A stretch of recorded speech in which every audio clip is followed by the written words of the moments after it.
요시야가 태어나기 약 300년 전 북이스라엘의 여로보암 시대의 한 선지자가 다윗의 집에 요시야라 이름하는 아들이 태어날 것이라고 예언했습니다. 그의 아버지는 유다의 악한 왕 아몬이며 어머니는 보스가 출신 아다야의 딸 여디다입니다. 그의 아버지 아몬이 신하들에게 암살당하자 불과 8세의 어린 나이에 왕위에 올랐습니다.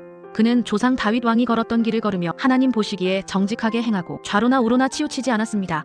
왕위에 있은 지 8년째 되던 해 16세 조상 다윗의 하나님을 찾기 시작했습니다. 왕위에 있은 지 12년째 되던 해 20세부터 유다와 예루살렘의 산당들, 아세라 목상, 우상들을 제거하며 본격적인 종교개혁을 시작했습니다. 유다뿐만 아니라 므낫세, 에브라임, 시므온, 납달리 지역에까지 나아가 우상 숭배의 흔적을 철저히 파괴했습니다.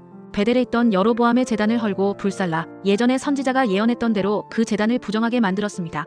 왕위에 있은 지 18년째 되던 해에 성전 수리 작업을 시작했습니다. 성전 수리 중 대제사장 힐기야가 모세의 율법책을 발견했습니다. 서기관 사반이 힐기야에게 받은 율법책을 왕 앞에서 낭독했습니다. 율법의 말씀을 들은 요시야는 옷을 찢으며 백성들이 하나님의 말씀을 지키지 않았음을 통감하고 회개했습니다. 여선지자 훌다에게 하나님의 뜻을 묻게 했으며 훌다는 요시야의 겸손한 마음에 대한 응답으로 재앙이 그의 시대에는 임하지 않을 것이라고 예언했습니다. 왕은 백성들을 예루살렘에 모아 율법책을 읽어주고 모두가 하나님 앞에서 언약을 갱신하도록 했습니다. 이스라엘 역사에서 사사시대 이후 가장 성대하고 철저하게 모세의 율법대로 유월절을 지켰습니다. 성경은 요시야를 마음을 다하고 성품을 다하고 힘을 다하여 여호와를 향하여 모세의 모든 율법을 온전히 준행한 임금이라고 극찬했습니다. 요시야는 유다 왕국의 마지막 선한 왕으로 평가받으며 그의 죽음 이후 유다는 급격히 멸망의 길을 걸었습니다. 그는 하나님의 경고를 무시하고 애굽 왕 느고와의 무깃도 전투에 나섰다가 화살에 맞아 전사했습니다. 요시야의 죽음에 온 유다 백성이 크게 슬퍼했고 선지자 예레미야는 그를 위해 애가를 지었습니다. 요시야는 예수 그리스도의 족보에 등장하는 인물 중 하나입니다. 요시야는 유다의 마지막 경건한 왕으로